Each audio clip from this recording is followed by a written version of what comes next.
Hey everyone, welcome back to another Inner Sleuths live stream. We're back with PaxCast Season 1, Episode 6.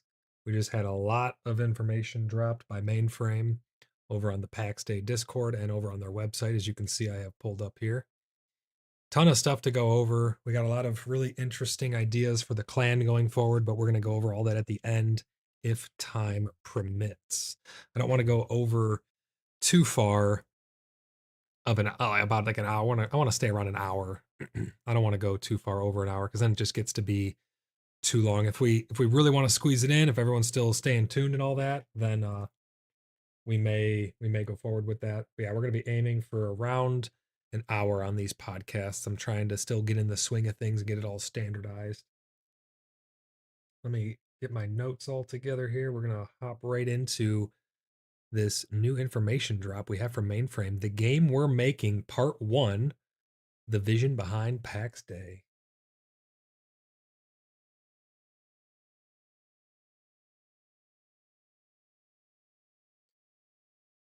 A lot of this stuff is going to directly line up with our vision for our clan as well.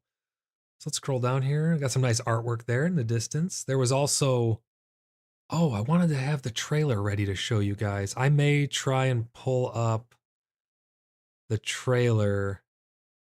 That might be under media. I may try and find the trailer as well to show you guys. There was a new, I'm sure everybody's already seen it, but for people who aren't veterans of the Inner Sleuths, I see I got a bunch of people in the chat already. We got Templar, Sparta, Thesian, Lee Bob. Welcome, everybody. Great to see you all again. But for people who are tuning in for the first time trying to get some information about PAX Day, I want to make sure that I show all of this stuff. That's why you guys have probably already read through all this, but I want to make sure I touch on it for new people. But so they say this is going to be their vision behind PAX Day. So this is going to give a ton of insight for people who are on the fence about the game, people who don't really know what the game's about yet. They've seen it on some other channels and they want to get more information about it. Head over to playpaxday.com. You can see exactly what I'm looking at. I'm going to be giving my thoughts and impressions on a lot of the stuff here in this article, as well as at the end, we're again going to be going over our clan ideas. There's been a lot of stuff going around on my Discord. Make sure if you want to join our clan, join my Discord. We have an Inner Sleuths Discord. It's the Cheeky Buggers United community. And we are making a clan called BloodBrothers, but we have a lot of discussion going on in there about where we're going to be, what server and stuff we're going to be on. They did a separate post, separate from this vision behind PAX Day, where they talk about the different server shards. So we're going to look over those as well and get some of your guys' opinions about whether we're going to play on an RP server or a standard. But let's hop right into this article here. So they start off, hello again, Paxians. With early access right around the corner, we wanted to restate the vision behind our game. PAX Day is an unusual game, which it definitely is. That is what I like about it, though. You know, it's not just a standard MMO, pop in, level up, acquire stuff. It's so much more than that. It's going to be very community driven. And they're getting a lot of questions about what exactly the game is.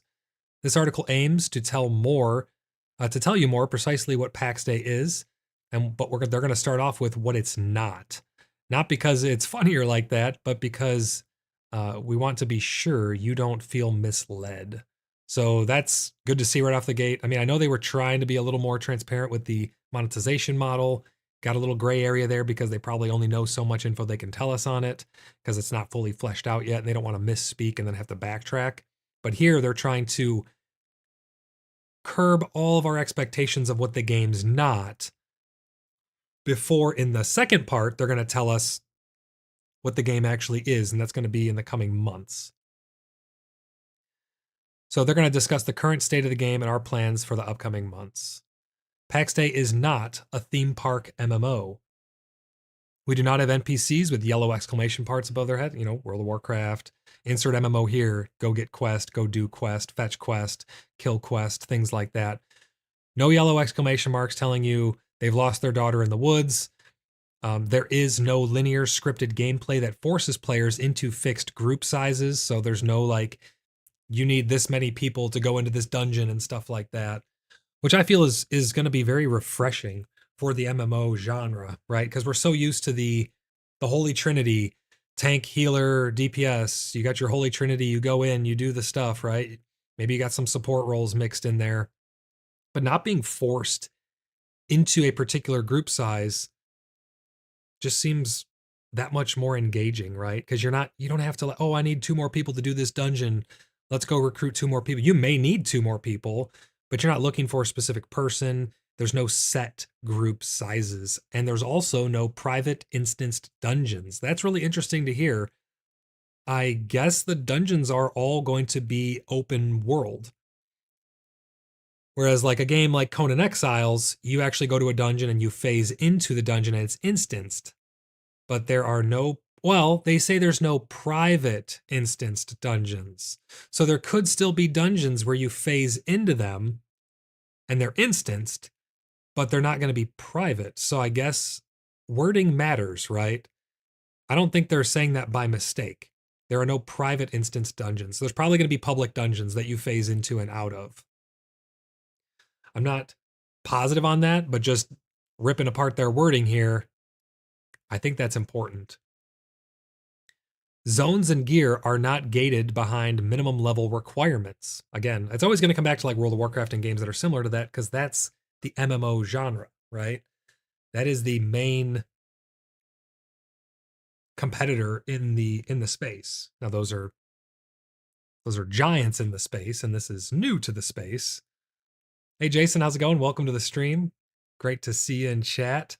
We're just going over the vision of PAX Day, and I'm breaking down everything that they're saying in this post here, and then we got a bunch of extra content as well that they posted on the Discord relating to shards, and we're going to talk about the clan at the end. So the last thing we just talked about, no private instanced dungeons. I don't know if you were just here for that, Jason, but I think that means there's going to be public instanced dungeons, which will be interesting.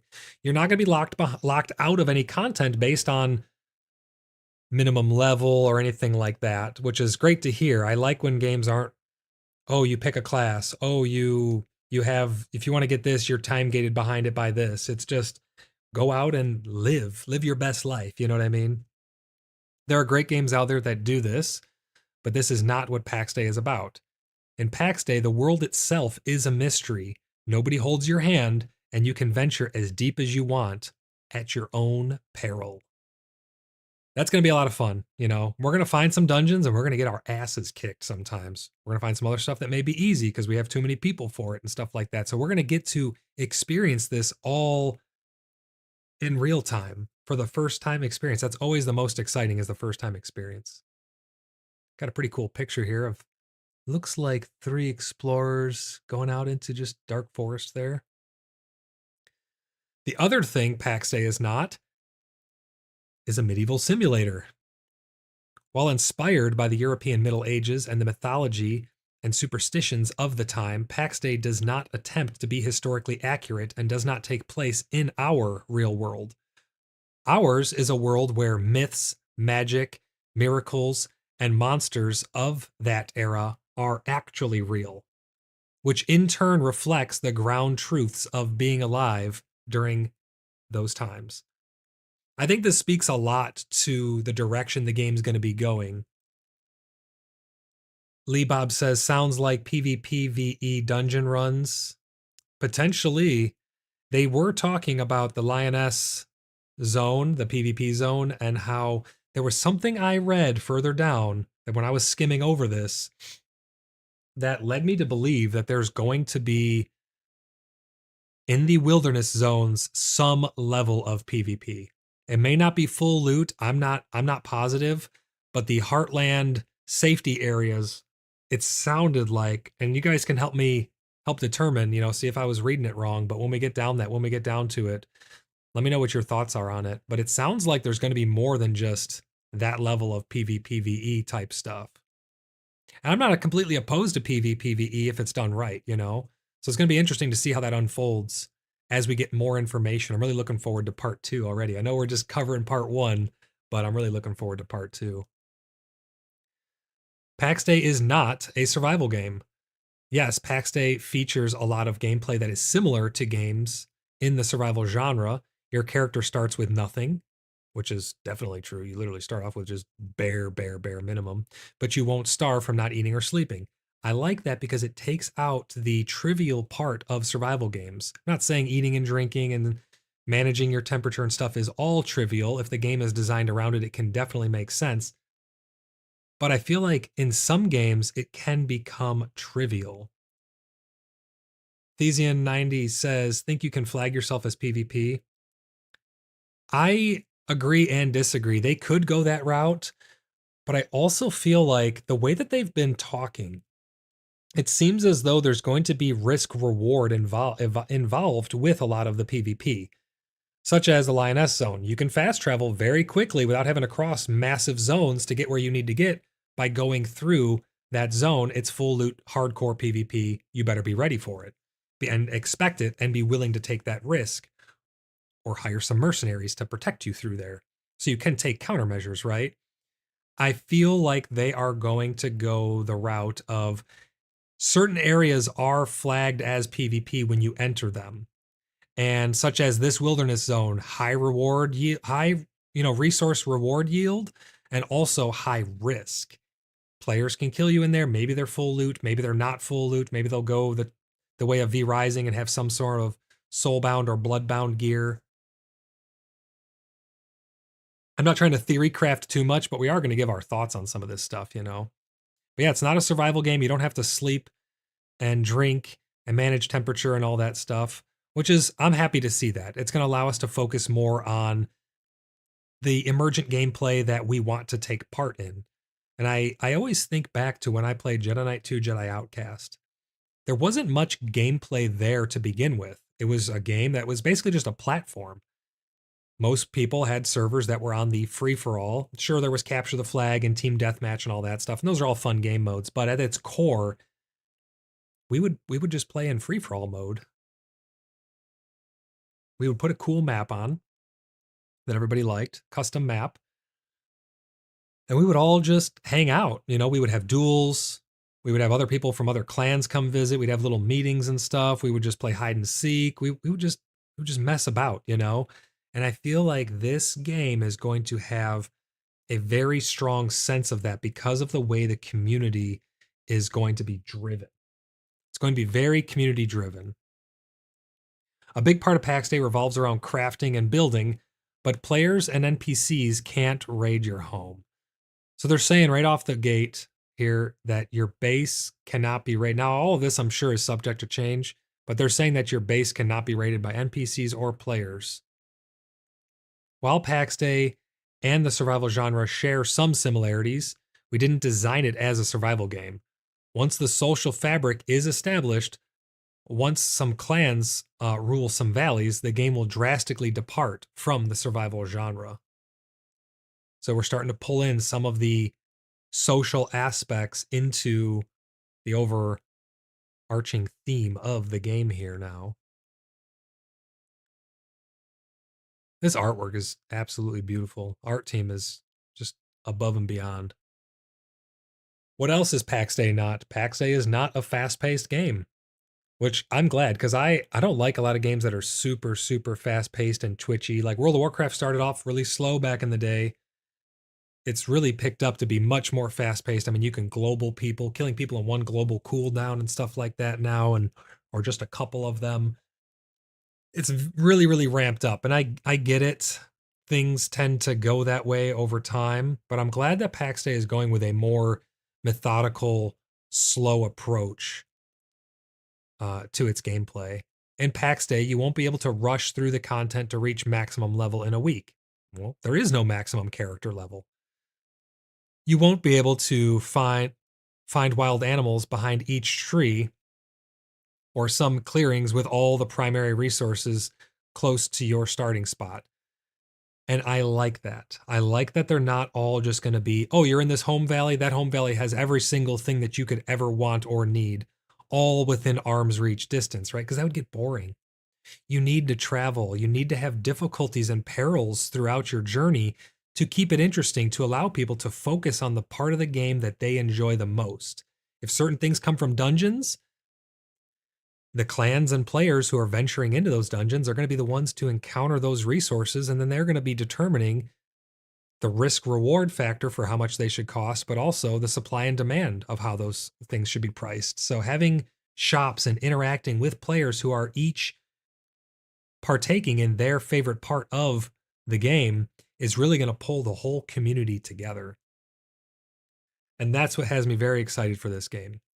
The community aspect of it and our clan's place in the world, all working together. I know there were some people who were talking about, oh, I gotta try doing solo and stuff like that, or being part of the clan as friend, like friends maybe or whatever. When we get to the clan part of this, when I'm going over, I'm gonna pull up on screen. I have a little spreadsheet, not really a spreadsheet, it's just a document, but I have a document of a rough idea of the ranks and titles and stuff like that. It's going to allow for people to not really be part of our clan, but still be part of the clan. And I hope that the permission system allows that level of depth.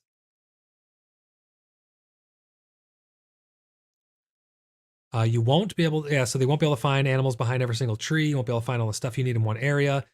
Instead, you will learn your surroundings, the landscape, the shortcuts, and where to find good spots for resources and share them, or not, with your clan or friendly neighbors who are just passing by who to check on if you need something. You know, those friendly people who are going to be hanging out in your home valley, the people, your neighbors and stuff. You know, we set up our clan in wherever we end up settling down, and right next to us is another clan. We can make an alliance with them and stuff like that. That's where the soft core role play is going to come into effect. I've never been huge on role play where I'm going to RP walk everywhere and talk like my character and stuff like that. But in terms of the soft core role play realm, I'm a big fan of that because it allows you to make decisions based on how your character would make decisions. Have a clan with ranks and structures and people who are taking on different roles and stuff like that to really bring the immersion all together. And learning your surroundings and landscape and shortcuts and stuff, I hope they're secrets.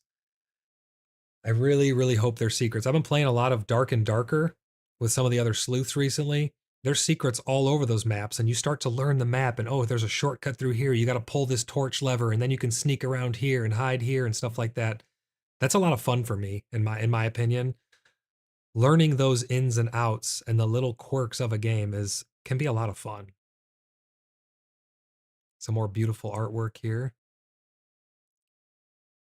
In PAX Day, expect things to take time. Building a castle takes a lot of effort. So does making gear that enables you to go deeper or go onto deeper dungeon runs. Jason says, yeah, swearing allegiance to a large kingdom. Yeah, you could have like, oh, here's our clan, there's another clan. They got 5 clans all in this valley. We make a pact of we have our highest we have a special representative that we send to that round table to determine governance over our individual clans, and they're representing us and stuff like that. I just feel like the role play aspect of this game is where it's really, really, really going to shine. You can only kill so many monsters, so many bosses, make gear that's of such caliber, get your skills up to a certain level. That's all gameplay mechanics, and that's all fine and dandy. But what it really comes down to is the role play aspect of the game, where you're making your own enjoyable times and having fun with friends in a vast world. They go on to say that the world is vast and travel takes time. So exploring the whole creation is a huge challenge, which it definitely is, especially if we have to stay on foot. If we don't get mounts, I'm assuming we'll get mounts eventually, right? Like, what do you guys think about that? Are we going to get mounts eventually? I would think we would have to. I guess we don't technically have to, but realistically it'd be kind of nice, to have a mount to be able to get around on. Maybe pack mule, you can load up some materials on them.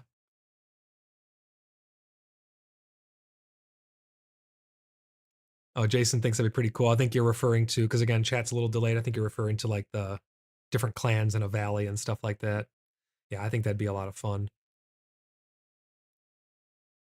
They go on to say further that we want PAX Day to become a living, shared world that can give you thousands of hours of joy, alone or with friends, old and new, at your chosen pace. So as fast as you want to go, as slow as you want to go, doesn't matter. You got the homestead areas where you can be safe, muck about, and do whatever it is you want to do.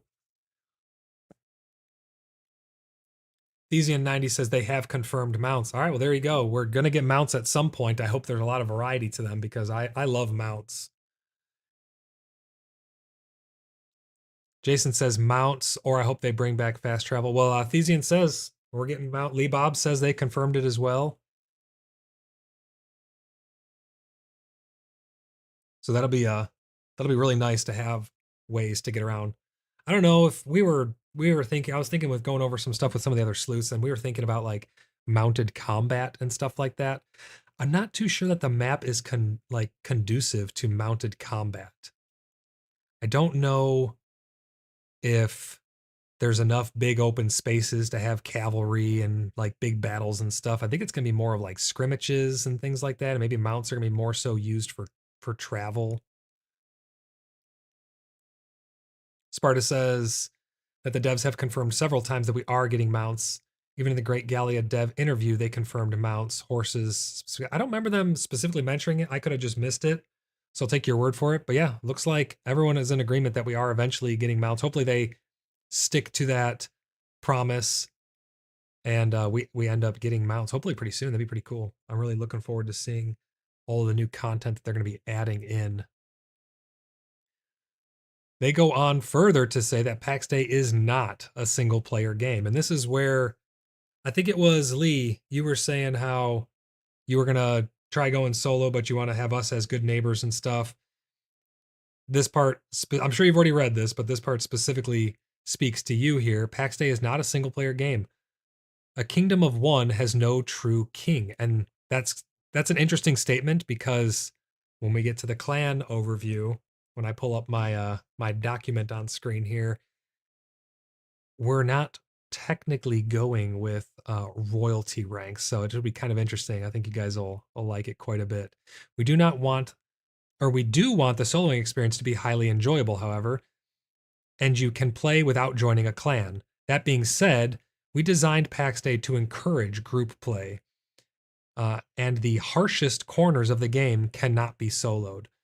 So it's true, you can be a solo player, but from my experience alone, trying to go solo is going to be very difficult because the sheer amount of resource collection and trying to level up all of your professions to a level that is Lee Bob says, yeah, I'm still okay with it. Yeah, and I'm not, you do whatever it is that makes you happy, and you're going to have the most fun playing the way that you want to play. But the resource gathering and trying to master all of the professions is going to be quite the undertaking. Jason says they would need to fix the very bad combat they have before we see mounted stuff. I didn't think the combat was terrible. I think getting locked into animations doesn't feel good. And some of the stuff was a little janky, but honestly, I feel like they're on the right path. Lee Bob says, doesn't mean I cannot go with others on adventures, just means not in a clan. Yeah, 100% agree. And that's why I think you're going to like the option that I have for our clan at the lowest level. I think it might interest you. Let's see what else they have to say in here. At its core, PAX Day is about playing in a world shared with other players, offering ways for different playstyles to connect and complement each other. We believe where PAX Day will truly shine is in its social interactions between players, whether in cooperative or conflict, structured or unstructured, planned or emergent. Again, goes back to what I was saying earlier. I'm really excited for the social aspect of this game. I think it's going to be very refreshing. Lee Bob says combat is bad. Yeah, I mean, I think it has bad things. I don't think it's all bad. I don't think it's like the combat system. If I was to say the combat system is bad, just a blanket statement, I would have to be suggesting that I would want it completely scrapped and started from the ground up. 100%, it's bad, replace it. I don't think that that's the case. Again, and you could disagree with me. We don't have to agree on everything. That's 100%.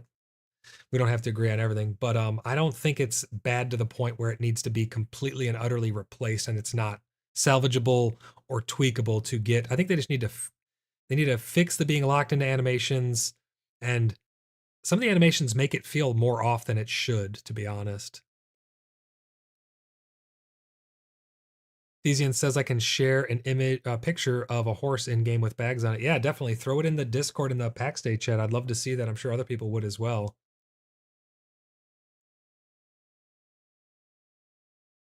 What PAX Day is. So in the part 2, I think is where they're mostly going to cover what PAX Day is, but they talk a little bit here about what it is.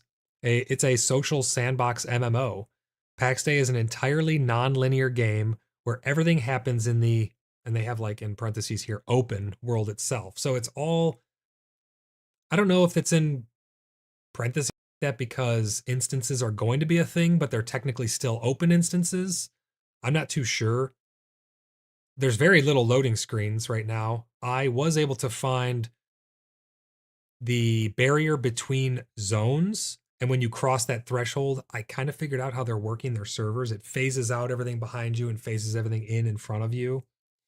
But games like World of Warcraft even do that also. I mean, you'll see stuff phase in and out all the time. So I don't think that's a huge deal. There are no per party instancing mechanics like instanced dungeons. There are no, it's interesting. They're saying what it is, but they're still telling us what there's not. So there are no areas that remove the player from the shared playground. So I think that kind of is solidifying more the idea of what I thought.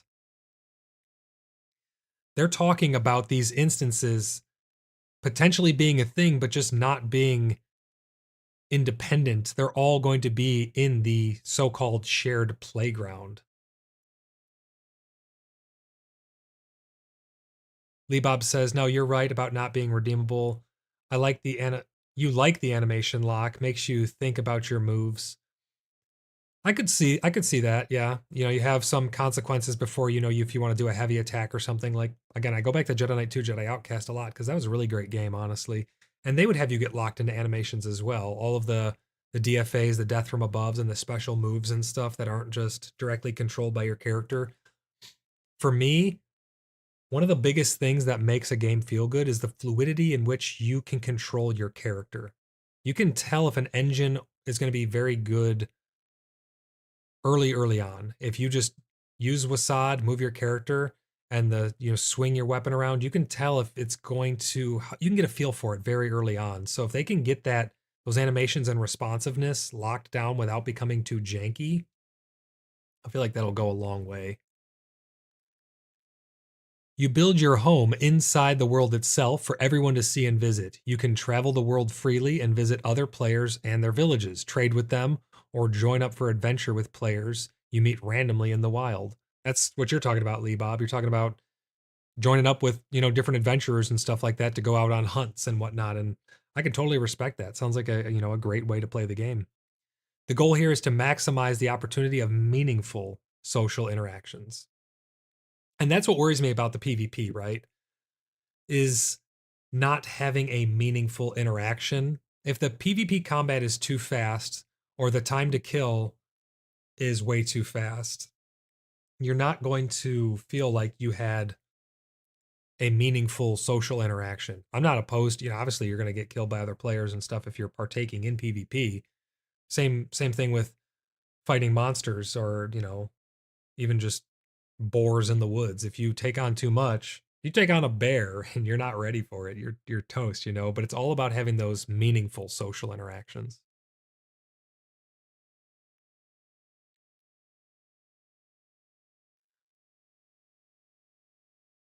Game pillars. So this is going to be touching on a lot of the different main pillars of the game. I'm assuming they're going to be talking about different avenues in which you can engage with the game, maybe like crafting and adventuring and stuff, but let's see what they have to say.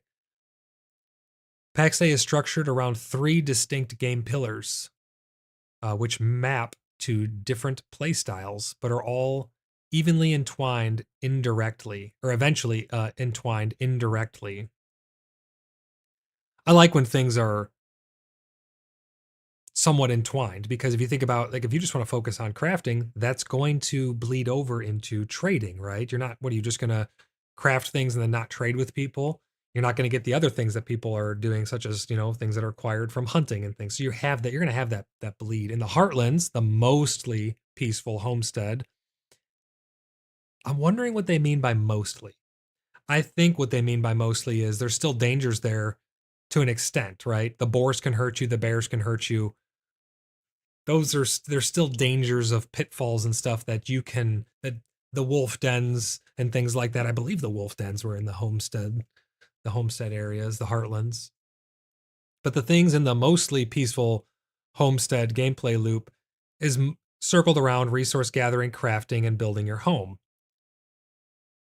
Adventure gameplay will bring you into the wildlands. So you have the heartlands, mostly peaceful. Now you have the wildlands. This is where you're going to prove yourself in PvP and PvE combat and earn rare resources. This is where I'm starting to lean towards them bringing PvP into the wildlands, because they literally say right here, the wildlands. So that means that PvP is not going to be exclusive to the Lioness Zone. Traveling out of the heartlands is going to bring the risk of PvP if I'm reading this right. Let me know what you guys think about this. But the way I read that, adventure gameplay will bring you into the wildlands. So if you're just crafting and stuff and people are bringing you resources, to the clan members, and you're just staying in the mostly peaceful homestead area in the heartlands and just crafting, you're not going to experience any of the other dangers. But it seems to me as if you're going to need to venture out into the wildlands to be able to get these rarer resources. Now the question is, what level of rarity are these resources? Is this just going from, like, let's say in the heartland you get impure iron, but out in the wildlands you get iron, like pure iron, so it's a better resource yield? Or is this going to be, you can't get this material at all unless you engage in the PvP by going to the wildlands? They have stated before that they're not like locking people out of, I don't know if they necessarily said progression, but they're not going to lock people out of certain aspects of the game by forcing them to do PvP. So I'm kind of curious what they mean by that. I think it means that you're going to be able to get iron and some lesser resources and stuff, but if you want in the heartland, but if you want to get the better, resources such as pure iron, you're going to have to go out into the wildlands and potentially be at risk of PvP. Last but not least, the civilization level gameplay will allow a large number of players to come together for a common purpose. Again, this is really what I'm excited about for this game. This civilization level, this clan level, the clans working together, the building up, they need a really good permission system for this though, right? Because you can't just have a whole civilization and somebody decides they don't want to pay for their plot of land anymore and the plot of land is in the middle. They need to have like subleasing. So if I claim a big chunk of land, I can sublease out different areas, or, maybe we have like a city we're building and it's based on blocks and each block is a plot. You can purchase one block of land within the city, and maybe when it's subleased, you take on the upkeep cost of it. And then you're paying for the upkeep cost of it. You get to build in there, but you have to follow, like, maybe you can be evicted or something if you don't follow the correct build. I don't know how they're going to do it, but this permission system is going to need to be very, very, very well thought through. Because what happens if you have a clan and someone in the middle who has a land claim in the middle of your clan? What happens if they just remove that land claim? Now you have a hole in the middle, and some peasant comes along who's not even a part of your clan, and they just plop their plot down right in the middle of it. There needs to be like a threshold in which you can't claim land near somebody else or something like that. Jeff, welcome to the stream. Jeff says, all I really hear is New World 2.0 in regards to PvP. I did not play New World at all. I didn't keep up with New World at all. I didn't really have a desire to, from it being from Amazon, whether you like Amazon or not. I just did not partake in New World. So I'm not too sure. You'll have to let me know, what was New World PvP like? Was it bad? Was it good? Did it need work in certain aspects? Elaborate on that, Jeff, a little bit for us here for people who don't know. Lee Bob says, during the dev stream with Dana and Annie, that Annie girl, yeah, the one that I covered, and you said you'd be able, then they said you would be able to have a way to get pure iron without going into Lioness. Okay, so yeah, I'm not sure which rare materials or rare resources then have to do. Wait, if that's exactly what they said, Lee, and that's a quote, that could still mean that you have to PvP to get it, right? Because what if it's in the Wildlands? They're stating right here, adventure gameplay will bring you into the Wildlands. The Wildlands is not Lioness. To prove yourself in PvP and PvE combat to earn rare resources. They could mean that, oh, the pure iron is not just in Lioness, it's also in the Wildlands. The Wildlands is also a PvP zone, PvP area. So that does not exclude you from PvP while still being able to obtain pure iron. I would want that clarified there. That's kind of interesting. Yeah, they talk about here, let's see where we left off. Players are going to come together for a common purpose, whether concerning the market or moral production, building a cathedral, or declaring war on a rival kingdom. Jason says, I'd guess books and recipes.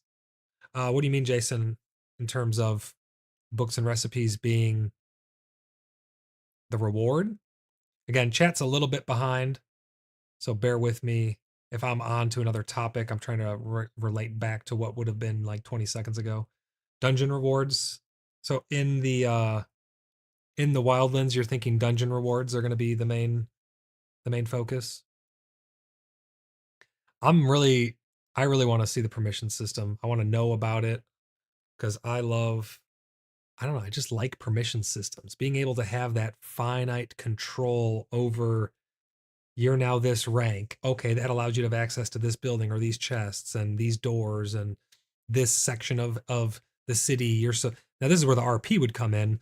If you're not of a certain rank, you're not supposed to be in the cathedral. That's for, knights and above. So then that would come down to like not actual in-game mechanic punishments, but more so role play punishments and things like that. That's where the game's really going to shine, in my opinion.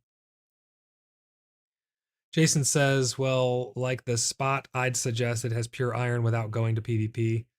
We don't know if those are going to change, though, Jason. That's the thing. Those maps, those are community made, as far as I know. All of that stuff, Jason, is subject to change. They could reallocate where all of that stuff is. And Jason goes on to say, yes, books and recipes would be in like a dungeon reward. Jeff he's talking about New World PvP, and he says it was subpar at best, no consequences or meaningful rewards, etc. There was no real need to do it other than owning territory, which only the conquering guild would benefit from. Okay. Sparta says in chat here, Wildlands PvP will only be opt-in. You can only PvP in the Wildlands if you join a kingdom, barony, or knighthood that is at war with a rival faction. Okay. Is that confirmed, Sparta? Are you speaking from experience here? Have you heard this somewhere? Is this their thoughts behind it? Did the devs confirm that, or was this just ideas they threw around? That sounds really cool, actually. So if you're in the Wildlands and you're part of BloodBrothers, and we are at war with another clan of sorts, our clans will have a declaration of war against each other, but not neutral people, if I'm understanding that correct. That would be a very cool system, honestly.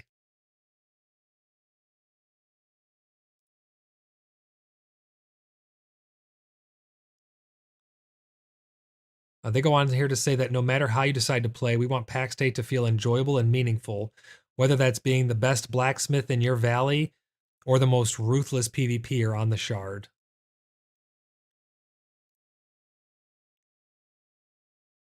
Sparta says devs have confirmed that this is the current plan. Okay, that's pretty cool. I'll take your word for it on that, because I do remember them talking something about kingdoms in the last stream with the devs when I was covering Dane's stream. And he was trying to get them to talk more about kingdoms, but I guess that's probably what it's going to be then. You can probably register your clan as a kingdom of sorts or something, which will in turn allow you to be opened up to rivalries of some sort, some type of system like that. That's pretty cool. I like that. So then you can have neutral people. I wonder if you can become a bandit faction where you're just hostile with everyone, even neutrals. So then if you are a neutral in the wilderness area or wildlands area, you're always at risk of being jumped by bandits. I wonder. That'd be kind of interesting. Let's see what else they have to say in here. A living world. What we strive to build with PAX Day is a living, breathing world. A world that comes alive through the actions of its players working together or against each other. A place where you can build your homestead, set up your smithy, or keep your inn. A place of emergent civilizations with towns and cities, with vibrant trade and artisan guilds, with churches and cathedrals, forts and castles, where players can build kingdoms, gather armies of knights, and go to war. Yep, there it goes, talking about the words mean things, you know? And they say specifically where you can build kingdoms, gather armies of knights, and go to war. So kingdoms have something to do with war for sure. Or sell flowers on the market. PAX Day is what you make of it.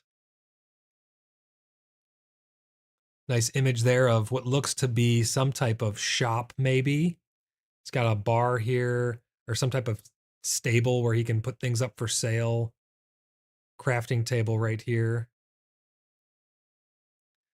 We're nearing the end of their post.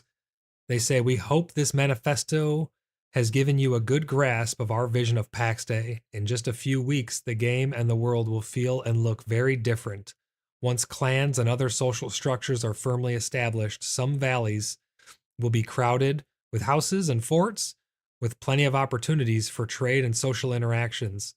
Mercenary clans, which that intrigues me a lot, being able to be a mercenary. And I hope there's like a bulletin board or a bounty board or something inside of towns that you can manage, that you can pick up, you know, requests from the clan. The clan says we need a farmer we need this much wheat or something, you know, and then you can accept that contract and get paid out on it.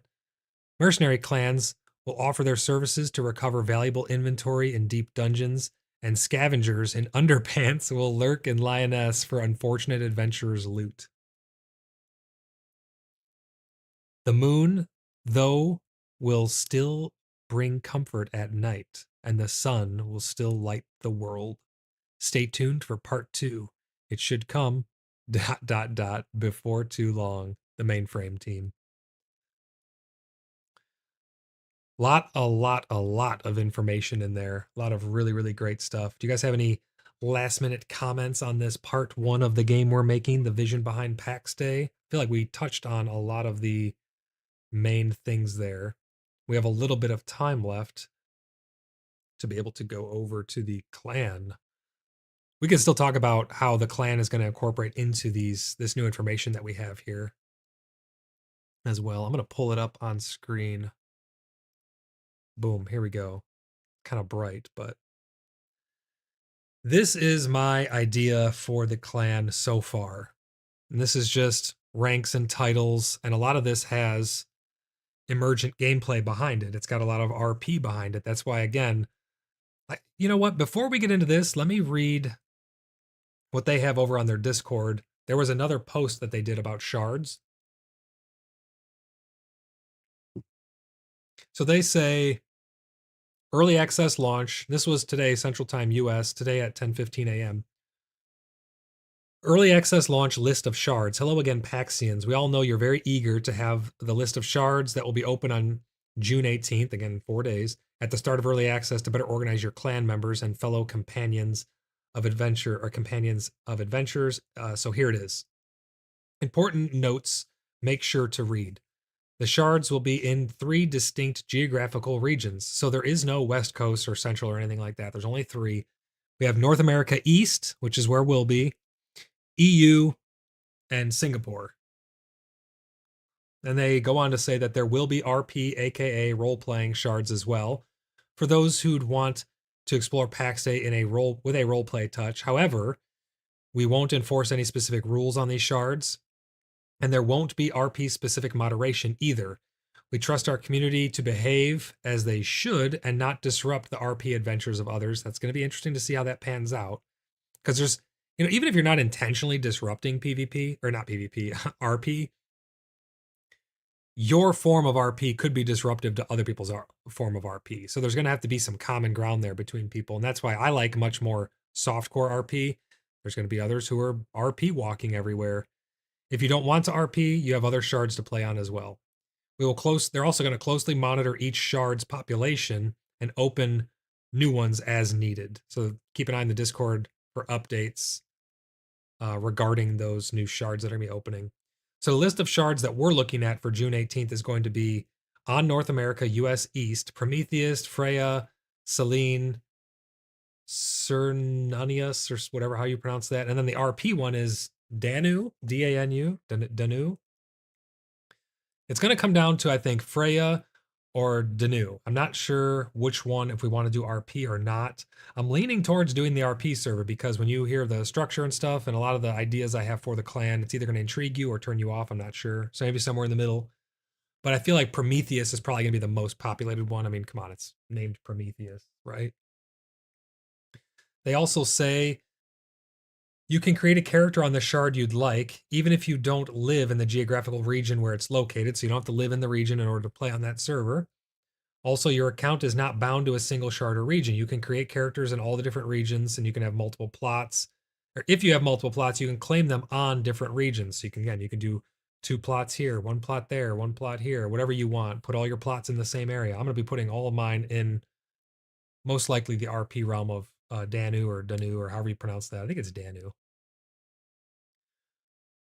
Example, you have an artisan pack, so you have 2 plots available. You can create your first character in Fenrin on the EU, claim 1 plot there, and then you can create a second character on Selene in the US, on the US East, and claim your second plot there on the US. You could have different plots across realms and stuff like that, across shards.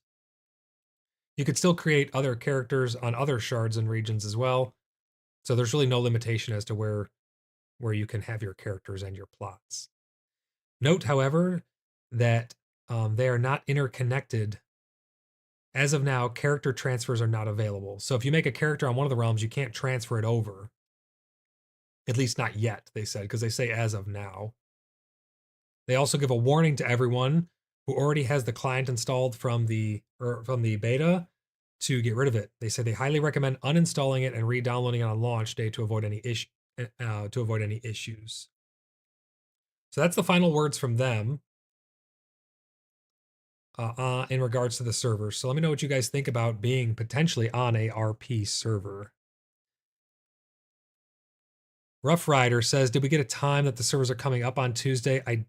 I don't think we did yet. Oh, let me just check really quick. Bear with me. I don't think they told us when they're coming up just yet. I could be mistaken.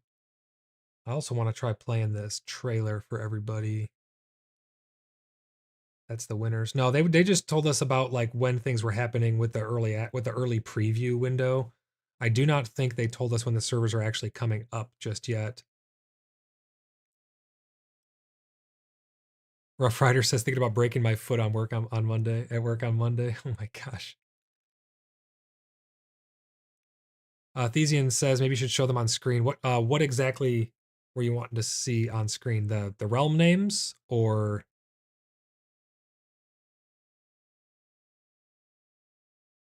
Lee Bob says 7 a.m. CST. Is that Central Standard Time, Lee? So North America Central Standard Time? Because CST means something very different on the global scale. I found that out the hard way with V Rising when I put CST and it was China Standard Time. PST, Pacific Standard Time, would be the only real one for North America when you're looking at it from the global standpoint. So is CST Central Standard Time? Jason says, I'm fine with being on an RP server, but I'm not talking in a funny voice. Yeah, no, me neither. That's why I'm saying, like, there's a lot of different aspects of RP. You know what I mean? You can have someone who's very hardcore talking like their character. I don't do that. I softcore RP.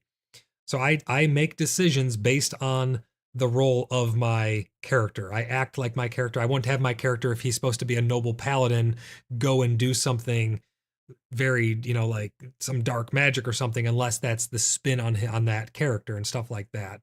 That's what I mean in terms of RP. And then when we go through the ranks and titles and stuff that I have planned here for us, it'll all kind of come together and make sense. Thesian says there is a time that they go live. So I'm assuming Lee Bob Yeah, Central Standard Time. So anybody who's not Central Standard Time of North America, you can convert Central Standard Time of 7 a.m. into your time zone to find out when it's going live. So 7 a.m. that's kind of early, but oh well, we're gonna have to deal with it. Templar says RP server might be a bit much, to be honest, but I don't know how heavy people are gonna go. Yeah, I'm not too sure either. That's why I'm on the fence about it. I do want a sense of softcore RP though. Let me paint a picture for everybody here. How we used to do it back in the day on my Jedi Knight 2, Jedi Outcast clan and servers and stuff was you would be taken on into a clan as like an initiate. And then you could be promoted to Padawanhood where you would have and you don't have to like Star Wars to understand the concept of this, right? Because this is exactly how this clan is going to work. Taken on as an initiate, promoted to Padawan when you're taken under a Jedi's or a Sith's wing, right? They're going to be training you and stuff like that. So you have an actual master, so to speak, like a Jedi master, which could also be a Jedi Knight or just a Jedi. And then you would go through these different trials and things like that as you would work your way up through the ranks. Our clan is going to work very similar, at least this is how I envision it working. And this is where the softcore RP comes into play, because there's different things that are unsanctioned and sanctioned and things like that. Different traditions, if you will, that will be passed down as you move up from one rank to the next. There'll be different traditions that you leave behind and titles to earn and a lot of role play-ish gameplay that will emerge, allowing players to be engaged on a very natural level. And what I mean by that is I fully intend on having how do you word it? There's going to be a master of the games, so to speak, and that title may change, but that is a singular title that can be given to any one person of a certain caliber, of course. And the master of the games will be the person who orchestrates and carries out the will of the higher ups in the clan to facilitate trials. There are going to be like knights trials and games and stuff where knights will duel each other and the squires and esquires will have tournaments and things like that who can collect this, the fat little games and things like that that will be held, and then titles can be earned. And that's where the RP sense comes in for me. I feel like that's so let me paint you another picture in terms of our actual clan here now. You heard like a little bit about the Star Wars aspect. Let's say you don't want to be you want to be a part of BloodBrothers, but you don't want to take on a very big role, such as Libob. You want to be more independent, right? You can be a conscript. You could be conscripted into our ranks where you are more or less a villager. You are a part of our greater kingdom, but you're not necessarily striving to grow in our ranks. You're more of you don't have your own clan, so you don't have an alliance with us. You're a conscript. You are able to come into our village. You are known as a conscript to the people who are higher up. You're welcomed in our places within reason. You can't go into certain restricted access places and stuff like that. You won't have access to all of our resources, but you are more or less almost like a peasant, but that's more of a derogatory term almost. So that would be the very first level of our ranks. And this is broken down by ranks and their specific titles, and then these other titles can be held by almost anybody.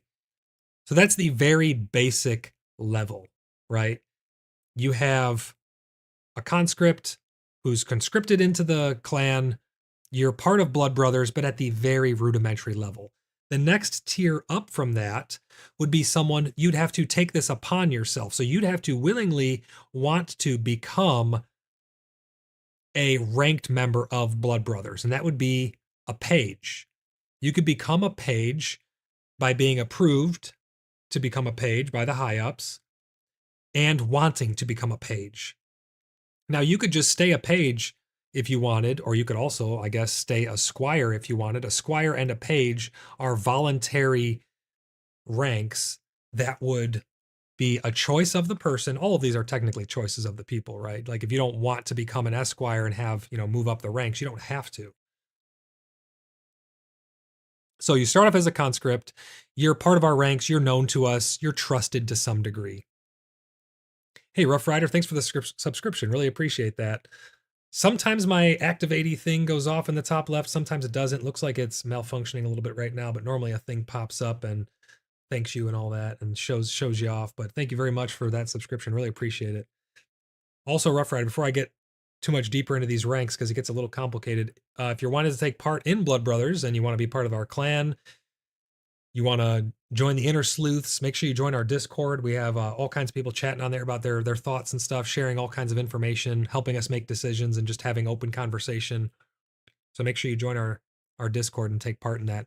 Everybody also, if you made it this far, go ahead and like this episode of the PaxCast. It'll really help the channel out. Let's get back into this now. So Blood Brothers. You like the idea of Blood Brothers. The other thing is we don't have royalty. There's no royalty in Blood Brothers, all military ranks. As of now, this is my vision for it. We are brothers in arms, almost like a mercenary band or the Order of the Blood Brothers. We're a group of people, right, who do not have royalty above us. We have a rank structure, very military themed though. So you join as a conscript. You can then choose to become a page. The page can be promoted to a squire. Squires are just basically just above pages. They have been a page for a while. You're eligible to be promoted. You want to be promoted because you want the extra responsibility. Squires are striving to become esquires. Esquires are directly being trained under a knight or higher. Rough Rider, you're already there in the Discord. Hey, really appreciate it. Esquires are above squires and pages. They are senior to them. They have, more information about the game and stuff like that. Because I'm also thinking about this from an aspect of new players. 6 months in, new players join. They want to join the ranks. They become a conscript, and they go up the page. They become a squire. Once you become an esquire, you can have multiple titles that are directly related to being a squire or an esquire. An esquire, however, has a knight or higher who is directly above them. It's almost like, let's say I'm a knight. I can take Rough Rider as my esquire. You can have there could be exceptions made where you can have multiples, but normally it'd be typically one per knight or knight sergeant or knight lieutenant or knight commander and captain and stuff like that. So let's say I'm a knight. I choose Rough Rider to be my esquire for his combat prowess. He shows a lot of prowess in combat, and I want to train him and teach him the ropes of the clan. And this is where the RP aspect comes into. It's this soft RP theme, right? Once I think he's ready to take on the challenges of becoming a knight bachelor, which is the direct upgrade, directly right above esquire would be a knight bachelor. You're basically a very fresh knight. You're almost on like your probationary you're on like you're not quite a full knight. You're on probation, so to speak, if that makes sense. You're going through the motions. You're going through the trial motions, but you have been knighted. That being said, the squire and esquire, they have specific titles that they can earn. These titles can be given to multiple or singular people. Man-at-Arms is a squire or esquire who is very good at combat, but has just not yet taken on the challenges of the trials.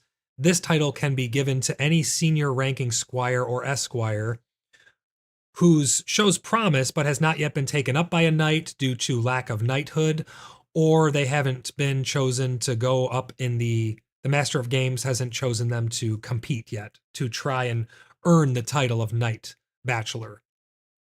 So Man-at-Arms can be given to multiple people. Sergeant-at-Arms is a singular title that can be given to the utmost seniority of the pages, squires, and esquires. So it's going to be a squire or esquire. You can be a squire and technically have seniority over an esquire. Esquire is just a squire who is going through the process of achieving knighthood. So the sergeant-at-arms, singular again, could be a squire. That being said, these titles are specific to this area. This is another interesting concept I have that is a softcore RP tradition, so to speak. a Squire Council, much like a Knights of the Round Table aspect for the Knights Council. The Squire Council can be led by the Knight Bachelor. There's not going to be very many Knight Bachelors at any given time, because Knight Bachelor is just a probationary period until you become a full-fledged knight. So the Knight Bachelor is you just graduated from being an Esquire. You competed in the games, you fought valiantly, you were promoted, you now have achieved knighthood.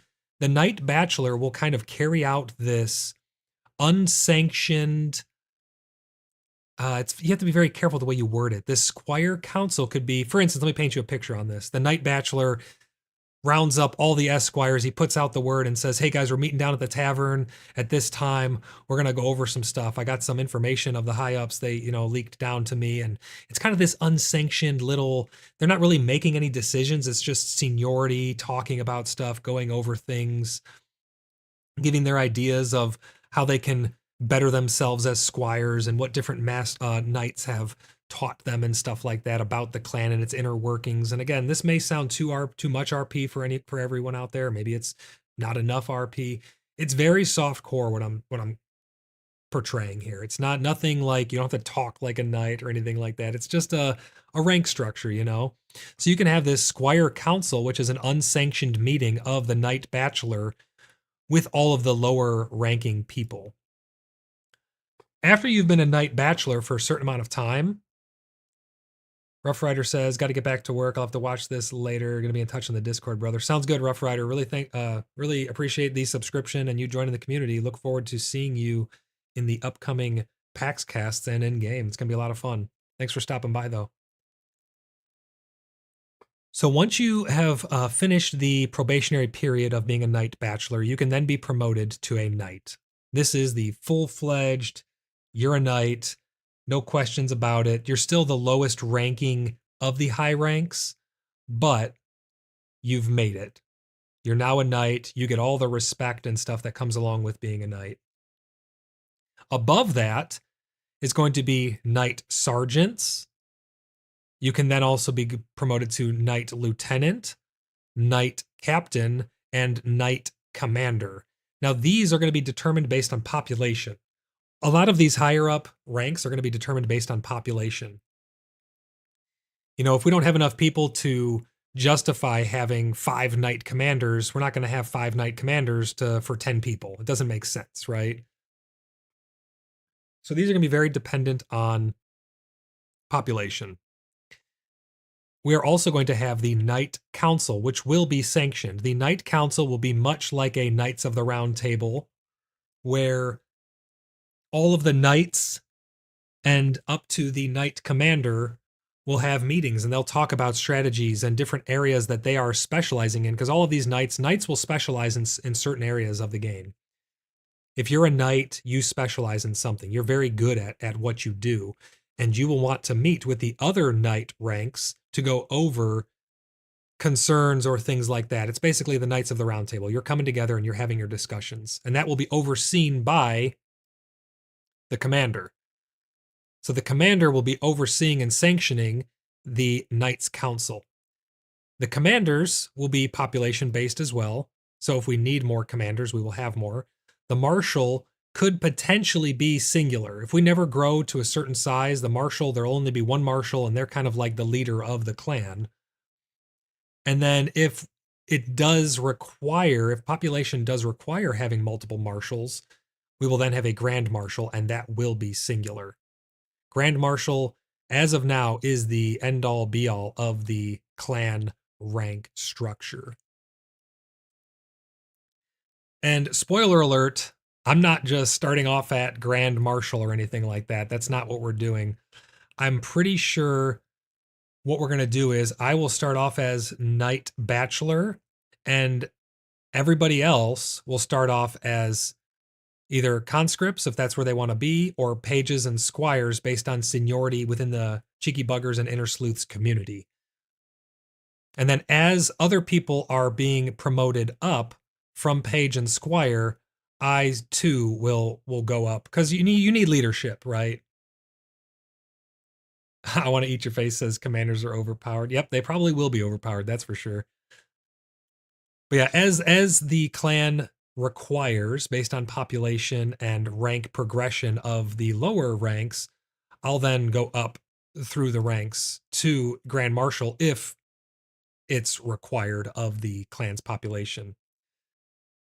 And then here's some of the other ideas I have for titles now. Titles are not held by any specific rank, although some of them will make more sense for certain ranks to have them.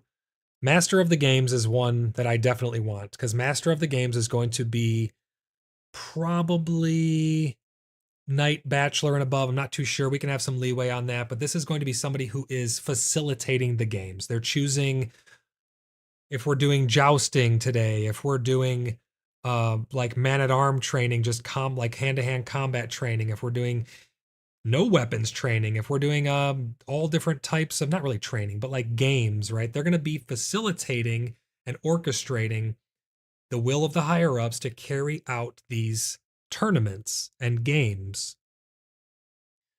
We'll also have quartermaster or quartermasters. I'm not sure if it'll be plural or not, but they will be directly provisioned to make sure that all of our, well, provisions are in check. They're going to be watching over our storehouse and stuff like that, guarding it. Anything that has to do with quartermaster duties. Champion of the arena, I'm thinking is going to be a singular title of someone who is the best at dueling. Again, this can be held by anyone. Just because you're a grand marshal, a marshal, or commander, that's tactical prowess. You could be a squire and get the squire champion of the arena title. You could be, it's probably going to be squires, esquires, and pages are competing against each other, and knights, bachelor, and up are competing against each other. So when I say singular, it's singular per rank bracket. This sounds a lot more complicated than it really is. Blade Master was just one I was thinking about. Master Craftsman, this could be for people who are not wanting to focus more on the military aspect of the game. This could be given, so there can be multiple Master Craftsmen, but there can be a singular Forge Master or Hunts Master, for instance. If you're the Hunts Master, you are the master of going out on hunts. You go out, you organize all of the hunting parties and stuff, whether that be going into dungeons to hunt monsters and things like that. The Hunts Master is a very good title to have. It's very respectable. Then you have Huntsman, if that's your thing. You could be a Knight, Sergeant, Huntsman. That could be your title. You can have that as a subtitle. So it gets very detailed and stuff like that, which I think is going to add to the RP sense of the game, which is really going to be the biggest point of the game, because you can only craft so many things, you can only kill so many players, you can only hunt so many monsters before you're doing the same thing over and over again. So the community aspect, the trading, I'm going to have some diplomatic titles and roles in here as well. This is not a fully, this is not an exhausted list, but, and other titles can be made up based on gameplay as it emerges. Different nicknames for people and stuff like that. If you do some crazy thing and you take out 5 people, we can come up with some PvP, like the Dreadlord or something, because you're a PvP master. Just different titles that can be acquired by people through different tournaments and games. So I don't know what you guys think about all that and all of the upcoming information we're going to get from part 2 from Mainframe when they finally drop that, but I'm definitely going to be covering that. Let me know what everybody thinks about these ranks. If you have any ideas, again, you can also join the Discord, take part in the open discussion we're having on there. But I'm ready for this. This is going to be a lot of fun. I'm really looking forward to experiencing all of the emergent gameplay that comes along with just everything being community driven. I really want to see what the trade is going to be like. I really want to see what not quests, but I really hope there's some type of bounty board. It's going to be a lot of fun. Trader titles and such, Jason says. Yeah, there's going to be titles for things like that as well. This is just some rough ideas of what I had. If you guys have any ideas, throw them in the Discord, throw them in chat, throw them in comments. I'm paying attention to all of it. My ears are open to all of it. Anything that anybody has suggestion-wise, just make sure you bring it to our attention, and it's gonna be a lot of fun. But yeah, we're gonna have different titles for traders and things like that. There are some people who they probably won't want to engage in combat at all. So you can still be part of Blood Brothers and not want to be part of the military arm. I was trying to find a rank structure that was different than Knight without going down too much of the Knights Templar like religious path, because there are like brothers. There's Knight brothers and stuff like that. Brothers were a rank all on their own almost like the chaplains and stuff. They were separate from being knights. Knights were more of the military aspect of it. So if you guys can think of some ideas for a non-military aspect of ranks that are along the lines of knight, that'd be great as well. Jason says all of his suggestions will be on the Discord. Yeah, I'll look for them.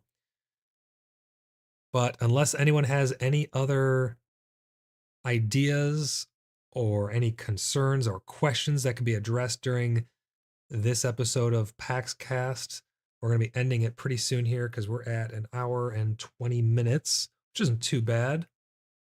Let me know what you guys think about all that information we were given. Let me see if I can pull it back up here from the part 1 of the Visions Behind PAX Day.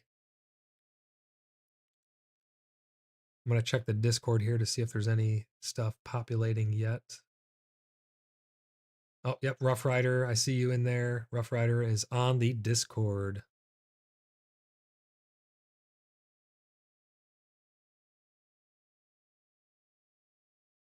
I'm just reading here.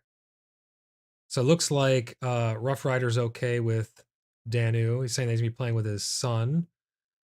Again, you guys are more than welcome to join our ranks. And again, this is not I don't want everyone to think of this as this is a very strict clan. If you're part of the clan, we get all of your resources and you have to live with us and all this stuff. That's not what it is at all. You don't even necessarily need to be living in the city. You can be part of Blood Brothers and be out in the woods and stuff like that. Sparta says, nice job. I look forward to seeing you guys in game. Yeah, definitely. I'm probably going to fit a couple more PaxCasts in before the game goes fully live. We're going to be doing a live party that will not be part of PaxCast, but it will be a live stream leading up to getting into the game. We're going to do like a little bit of a pre-party, tons of hype. You're going to get to see my first experience. I know you guys are all going to be hopping in day one. Yourselves. I don't know how many people are going to be tuning into the stream itself. Maybe a lot of people who are just wanting to see the gameplay. So this is where we're going to get a lot of new players from. But definitely going to be a lot of fun streaming this day one. Templar says, thinking of new locations, are we going to try to play it by ear? I kind of like the idea of the place that we had originally thought of. I mean, there's a lot of stuff that goes into where we can put down our roots, but we can always move. We don't have to stay where we get settled in initially. But I think we just go with, what was the name of that zone? Hold on, let me pull up the Discord really quick. Tremin? I think it was Tremin. I think we still go with Tremin. I know it's going to be a populated area, but a lot of the other areas are super populated as well, right? They're going to be flooded with people. There's going to be a lot of places that are super, super populated. There's no way of really telling. So I think if we're playing on an RP server, US East on that Danu server, and we go to Tremin, if we're the first ones on, Blood Brothers is going to be staking out the land, I'm not too worried about fighting over resources and stuff like that, because that's part of the game. You're going to be doing that no matter where you are. Every homeland or every hearthland is going to have that issue. Thezian says, look under media, share for the horses. All right, let me pull that up before I end the stream here and let's see. Are you talking about shared media you're talking about on the official Discord, so I'll have to go over there really quick. Because I don't have a share media share. Let's see. Let me scroll down here. Oh, is that off in the distance? That horse in the background there? Yep. This is posted by you. I see that horse off in the distance there. That'd be kind of cool. I can't wait to see plate mail armor too. That's going to be pretty interesting. Yeah, our clan is not going to be a very strict, you need to follow all of these rules and stuff. We're going to have some outlines of how, we behave and how we interact with the people, because we don't want to get a bad name for our clan, right? Like, people will be ostracized from the clan if they're doing just overtly bad stuff for the community because we want Blood Brothers to be a reputable mercenary order of sorts. Templar says, if anything that can be the meeting location is, if it's taken, just look after that. Jason says, and for locations, I really like the spot I posted on the resource, and you can, or how close the resources are, especially the higher tier ones. I'll have to check that out. You know, I don't want to be forced into living somewhere because of resources or population, though. You know what I mean? We should go where it just feels right. You're not going to want to be too far from other clans as well. You don't want to be somewhere super populated where you can't walk, but you also don't want to be, I don't know, maybe some people it is appealing for them to just to be out in the woods, and you know, maybe that could be our thing. I'm not too sure yet, but we really need to. I'm going to get a couple more PaxCast in hopefully before the game goes live, and we're going to really dive deep into pure clan information and what we're thinking on in that regards. But we have a little bit of time to finalize and make up our minds on that. But I think first things first, we need to decide what server we're going to be on. And I don't see a problem with playing on an RP server because, again, RP is what you make it. You can RP as much or as little as you see fit, right? In terms of me, it's not very much. It's having a rank structure to our clan.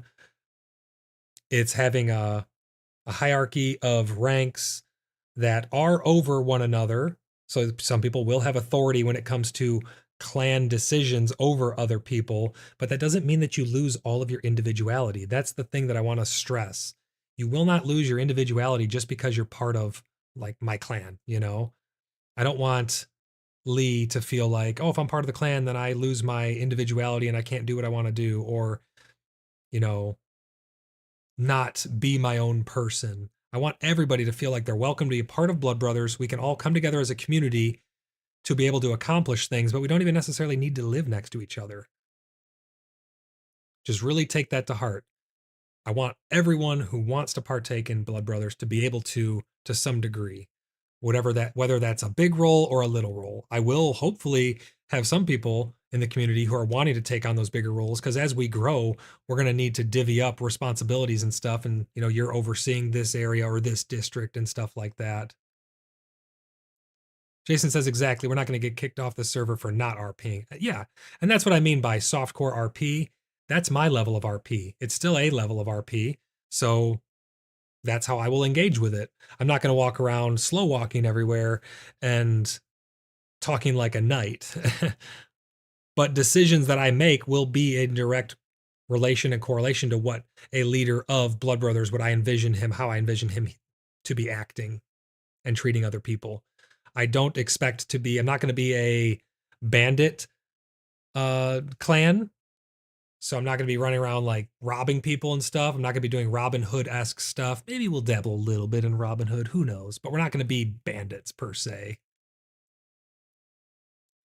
Jason says, and you can give permissions on your plot as well. Do has permission to boxes and stuff. Yeah, I did see the permission system for boxes. I don't know how deep it goes though. I know you can give access to all clan members or all party members to boxes and things like that, but I'm not sure if that extends to individual people or ranks. I'm really hoping we get ranks, and then you can give permissions to doors, buildings, boxes, and areas and stuff like that to the specific rank.